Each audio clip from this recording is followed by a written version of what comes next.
ओम श्री सद्गुरुवे नमः। ओम नमो भगवते वासुदेवाय। अथ दशमोध्याय। भागवत के 10 लक्षण। श्री सुखदेव जी कहते हैं, परीक्षित, इस भागवत पुराण में सर्ग, विसर्ग, स्थान, पोषण, उति, मनवंतर, ईशानुकथा, निरोध, मुक्ति और आश्रय, इन 10 विषयों का वर्णन है। इनमें जो 10वां आश्रय तत्व है, उसी का ठीक ठीक निश्चय करने के लिए कहीं श्रुति से, कहीं तात्पर्य से और कहीं दोनों के अनुकूल अनुभव से महात्माओं ने अन्य 9 विषयों का बड़ी सुगम रीति से वर्णन किया है। ईश्वर की प्रेरणा से गुणों में क्षोभ होकर रूपांतर होने से जो आकाश आदि पंचभूत, शब्दादि तन्मात्राएं, इंद्रिया, अहंकार और महत्तत्व की उत्पत्ति होती है, उसको सर्ग कहते हैं। उस विराट पुरुष से उत्पन्न ब्रह्मा जी के द्वारा जो विभिन्न चराचर सृष्टियों का निर्माण होता है, उसका नाम विसर्ग। प्रतिपद नाश की ओर बढ़ने वाली सृष्टि को एक मर्यादा में स्थिर रखने से भगवान विष्णु की जो श्रेष्ठता सिद्ध होती है, उसका नाम स्थान है। अपने द्वारा सुरक्षित सृष्टि में भक्तों के ऊपर उनकी जो कृपा होती है, उसका नाम है पोषण। मनवंतरों के अधिपति जो भगवत भक्ति और प्रजापालन रूप शुद्ध धर्म का अनुष्ठान करते हैं, उसे मनवंतर कहते हैं। जीवों की वे वासनाएं जो कर्म के द्वारा उन्हें बंधन में डाल देती है, उति नाम से कही जाती है। भगवान के विभिन्न अवतारों के और उनके प्रेमी भक्तों की विविध आख्यानों से युक्त गाथाएं ईश कथा है। जब भगवान योग निद्रा स्वीकार करके शयन करते हैं, तब इस जीव का अपनी उपाधियों के साथ उनमें लीन हो जाना निरोध है। अज्ञान कल्पित कर्तृत्व, भोक्तृत्व आदि अनात्म भाव का परित्याग करके अपने वास्तविक स्वरूप परमात्मा में स्थित होना ही मुक्ति है। परीक्षित, इस चराचर जगत की उत्पत्ति और प्रलय जिस तत्व से प्रकाशित होते हैं, वह परम ब्रह्म ही आश्रय है। शास्त्रों में उसी को परमात्मा कहा गया है, जो नेत्र आदि इंद्रियों का अभिमानी दृष्टा जीव है। वही इंद्रियों के अधिष्ठातृ देवता सूर्य आदि के रूप में भी है, और जो नेत्र गोलक आदि से युक्त दृश्य देह है, वही उन दोनों को अलग अलग करता है। इन तीनों में यदि एक का भी अभाव हो जाए तो दूसरे दोनों की उपलब्धि नहीं हो सकती। अतः जो इन तीनों को जानता है, वह परमात्मा ही सबका अधिष्ठान आश्रय तत्व है। उसका आश्रय वह स्वयं ही है, दूसरा कोई नहीं। जब पूर्वोक्त विराट पुरुष ब्रह्मांड को फोड़कर निकला, तब वह अपने रहने का स्थान ढूंढने लगा, और स्थान की इच्छा से उस शुद्ध संकल्प पुरुष ने अत्यंत पवित्र जल की सृष्टि की।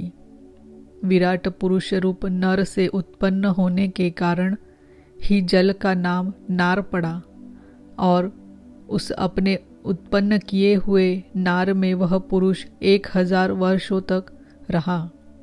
इसी से उसका नाम नारायण हुआ। उन नारायण भगवान की कृपा से ही द्रव्य, कर्म, काल, स्वभाव और जीव आदि की सत्ता है। उनके उपेक्षा कर देने पर और किसी का अस्तित्व नहीं रहता। उन अद्वितीय भगवान नारायण ने योग निद्रा से जगकर अनेक होने की इच्छा की। तब अपनी माया से उन्होंने अखिल ब्रह्मांड के बीज स्वरूप अपने सुवर्णमय वीर्य को 3 भागों में विभक्त कर दिया: अधिदेव, अध्यात्म और अधिभूत। परीक्षित, विराट पुरुष का एक ही वीर्य 3 भागों में कैसे विभक्त हुआ, सो सुनो। विराट पुरुष के हिलने डोलने पर उनके शरीर में रहने वाले आकाश से इंद्रिय बल, मनोबल और शरीर बल की उत्पत्ति हुई। उनसे इन सब का राजा प्राण उत्पन्न हुआ। जैसे सेवक अपने स्वामी राजा के पीछे पीछे चलते हैं, वैसे ही सब के शरीरों में प्राण के प्रबल होने पर ही सारी इंद्रियां प्रबल रहती है, और जब वह सुस्त पड़ जाता है तब सारी इंद्रियां भी सुस्त हो जाती है। जब प्राण जोर से आने जाने लगा तब विराट पुरुष को भूख प्यास का अनुभव हुआ। खाने पीने की इच्छा करते ही सबसे पहले उनके शरीर में मुख प्रकट हुआ। मुख से तालु और तालु से रसनेन्द्रिय प्रकट हुई। इसके बाद अनेकों प्रकार के रस उत्पन्न हुए जिन्हें रसना ग्रहण करती है। जब उनकी इच्छा बोलने की हुई तब वाकेंद्रिय, उसके अधिष्ठातृ देवता अग्नि और उनका विषय बोलना, ये तीनों प्रकट हुए। इसके बाद बहुत दिनों तक उस जल में ही वे रुके रहे। श्वास के वेग से नासिका छिद्र प्रकट हो गए। जब उन्हें सूंघने की इच्छा हुई तब उनकी नाक घ्राणेन्द्रिय आकर बैठ गई और उसके देवता गंध को फैलाने वाले वायुदेव प्रकट हुए। पहले उनके शरीर में प्रकाश नहीं था।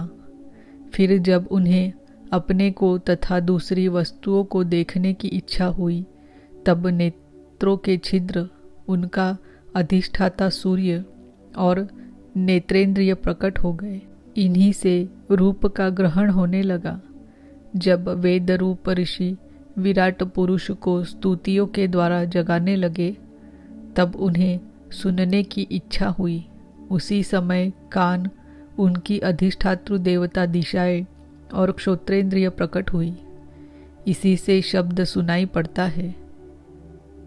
जब उन्होंने वस्तुओं की कोमलता, कठिनता, हल्कापन, भारीपन, उष्णता और शीतलता आदि जाननी चाहिए तब उनके शरीर में चर्म प्रकट हुआ। पृथ्वी में से जैसे वृक्ष निकल आते हैं उसी प्रकार उस चर्म में रोए पैदा हुए और उसके भीतर बाहर रहने वाला वायु भी प्रकट हो गया। स्पर्श ग्रहण करने वाली त्वचा इंद्रिय भी साथ ही साथ शरीर में चारों ओर लिपट गई और उससे उन्हें स्पर्श का अनुभव होने लगा। जब उन्हें अनेकों प्रकार के कर्म करने की इच्छा हुई तब उनके हाथ उगाए। उन हाथों में ग्रहण करने की शक्ति हस्तेंद्रिय तथा उनके अधिदेवता इंद्र प्रकट हुए और दोनों के आश्रय से होने वाला ग्रहण रूप कर्म भी प्रकट हो गया। जब उन्हें अभीष्ट स्थान पर जाने की इच्छा हुई तब उनके शरीर में पैर उगाए। चरणों के साथ ही चरण इंद्रिय के अधिष्ठाता रूप में वहाँ स्वयं यज्ञ पुरुष भगवान विष्णु स्थित हो गए और उन्हीं में चलना रूप कर्म प्रकट हुआ। मनुष्य इसी चरणेन्द्रिय से चलकर यज्ञ सामग्री एकत्र करते हैं। संतान, रति और स्वर्ग भोग की कामना होने पर विराट पुरुष के शरीर में लिंग की उत्पत्ति हुई। उसमें उपस्थेन्द्रिय और प्रजापति देवता तथा इन दोनों के आश्रय रहने वाले काम सुख का आविर्भाव हुआ। जब उन्हें मल त्याग की इच्छा हुई तब गुदा द्वार प्रकट हुआ। तत्पश्चात उसमें पायु इंद्रिय और मित्र देवता उत्पन्न हुए। इन्हीं दोनों के द्वारा मल त्याग की क्रिया संपन्न होती है। अपान मार्ग द्वारा एक शरीर से दूसरे शरीर में जाने की इच्छा होने पर नाभि द्वार प्रकट हुआ। उससे अपान और मृत्यु देवता प्रकट हुए। इन दोनों के आश्रय से ही प्राण और अपान का बिछोह यानी मृत्यु होती है। जब विराट पुरुष को अन्न जल ग्रहण करने की इच्छा हुई तब कोख, आते और नाड़ियाँ उत्पन्न हुई। साथ ही कुक्षी देवता समुद्र, नाड़ियों के देवता नदियाँ एवं तुष्टि और पुष्टि, ये दोनों उनके आश्रित विषय उत्पन्न हुए। जब उन्होंने अपनी माया पर विचार करना चाहा, तब हृदय की उत्पत्ति हुई। उससे मन रूप इंद्रिय और मन से उसका देवता चंद्रमा तथा विषय कामना और संकल्प प्रकट हुए। विराट पुरुष के शरीर में पृथ्वी, जल और तेज से 7 धातुएं प्रकट हुई। त्वचा, चर्म, मांस, रुधिर, मेद, मज्जा और अस्थि। इसी प्रकार आकाश, जल और वायु से प्राणों की उत्पत्ति हुई। श्रोत्रादि सब इंद्रियां शब्दादि विषयों को ग्रहण करने वाली है। वे विषय अहंकार से उत्पन्न हुए हैं। मन सब विकारों का उत्पत्ति स्थान है और बुद्धि समस्त पदार्थों का बोध कराने वाली है। मैंने भगवान के इस स्थूल रूप का वर्णन तुम्हें सुनाया है। यह बाहर की ओर से पृथ्वी, जल, तेज, वायु, आकाश, अहंकार, महतत्व और प्रकृति, इन 8 आवरणों से घिरा हुआ है। इससे परे भगवान का अत्यंत सूक्ष्म रूप है। वह अव्यक्त, निर्विशेष, आदि, मध्य और अंत से रहित एवं नित्य है। वाणी और मन की वहाँ तक पहुँच नहीं है। मैंने तुम्हें भगवान के स्थूल और सूक्ष्म, व्यक्त और अव्यक्त जिन 2 रूपों का वर्णन सुनाया है, ये दोनों ही भगवान की माया के द्वारा रचित है। इसीलिए विद्वान पुरुष इन दोनों को ही स्वीकार नहीं करते। वास्तव में भगवान निष्क्रिय है। अपनी शक्ति से ही वे सक्रिय बनते हैं। फिर तो वे ब्रह्मा का या विराट रूप धारण करके वाच्य और वाचक, शब्द और उसके अर्थ के रूप में प्रकट होते हैं और अनेकों नाम, रूप तथा क्रियाएं स्वीकार करते हैं। परीक्षित, प्रजापति, मनु, देवता, ऋषि, पितर, सिद्ध, चारण, गंधर्व, विद्याधर, असुर, यक्ष, किन्नर, अप्सराएं, नाग, सर्प, किमपुरुष, उरग, मातृकाय, राक्षस, पिशाच, प्रेत, भूत, विनायक, कुष्मांड, उन्माद, वेताल, यातुधान, ग्रह, पक्षी, मृग, पशु, वृक्ष, पर्वत, सरीसृप इत्यादि जितने भी संसार में नाम रूप है, सब भगवान के ही है। संसार में चर और अचर भेद से 2 प्रकार के तथा जरायुज, अंडज, स्वेदज और उद्भिज भेद से 4 प्रकार के जितने भी जलचर, थलचर तथा आकाशचारी प्राणी हैं, सब के सब शुभ, अशुभ और मिश्रित कर्मों के तदनुरूप फल है। सत्व की प्रधानता से देवता, रजोगुण की प्रधानता से मनुष्य और तमोगुण की प्रधानता से नारकीय योनियां मिलती है। इन गुणों में भी जब एक गुण दूसरे 2 गुणों से अभिभूत हो जाता है, तब प्रत्येक गति के 3-3 भेद और हो जाते हैं। वे भगवान जगत के धारण पोषण के लिए धर्ममय विष्णु रूप स्वीकार करके देवता, मनुष्य और पशु पक्षी आदि रूपों में अवतार लेते हैं तथा विश्व का पालन पोषण करते हैं। प्रलय का समय आने पर वे ही भगवान अपने बनाए हुए इस विश्व को कालाग्नि स्वरूप रुद्र का रूप ग्रहण करके अपने में वैसे ही लीन कर लेते हैं जैसे वायु मेघमाला को।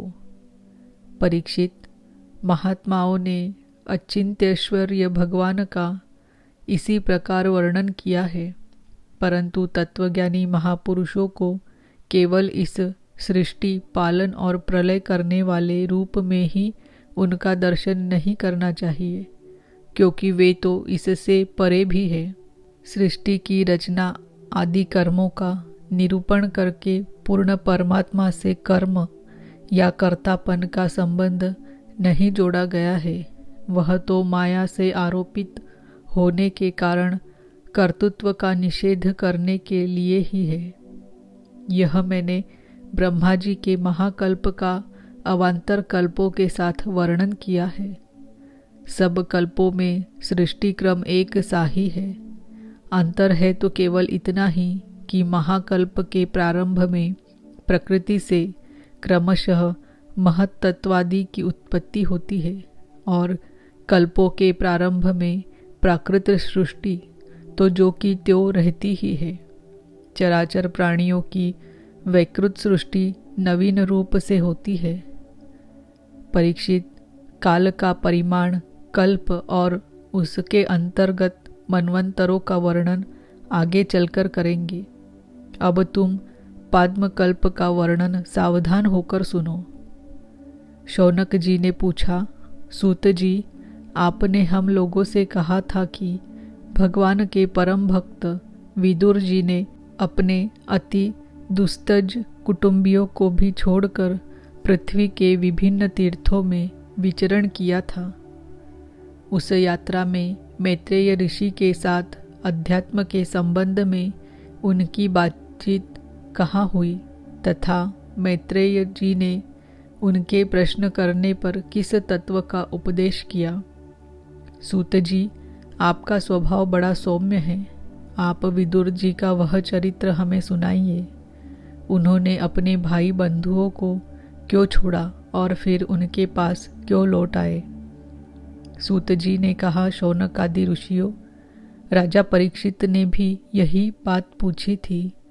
उनके प्रश्नों के उत्तर में श्री शुकदेव जी महाराज ने जो कुछ कहा था वही मैं आप लोगों से कहता हूँ। सावधान होकर सुनिए। इति श्रीमद्भागवते महापुराणे वैयासिक्यामष्टादशसाहस्रयां पारमहंस्यां संहितायां द्वितीयस्कन्धे पुरुषसंस्थानुवर्णनं नाम 10मोऽध्याय। इति द्वितीयस्कन्ध समाप्त।